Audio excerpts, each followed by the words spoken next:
Welcome to Full Course Online. In this lesson, we'll explore conditional formatting in Excel, a powerful way to highlight data automatically. Here's a list of students with their scores. Select the Scores column, go to the Home tab, and click Conditional Formatting. Choose Highlight Cells Rules and select Greater Than. Enter 80 and choose a color style. Excel instantly highlights high scores. You can also use data bars.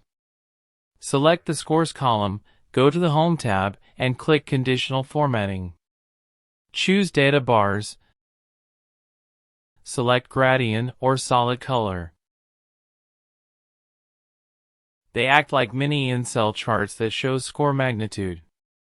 Or try icon sets to display arrows or traffic lights based on value ranges. For full control, choose New Rule, then use a formula to determine which cells to format.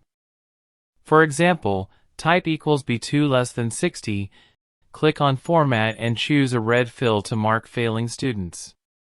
Here B2 mean the rule will apply to all the column. Press OK. This will make all the marks red which have value less than 60. If you want to edit or remove rules, go to Manage Rules. Here you can reorder, change, or delete them. Conditional formatting makes your data more visual and easier to analyze. Practice by highlighting top performers, low scores, and duplicates in your dataset. That's the power of conditional formatting. It lets Excel tell the story for you.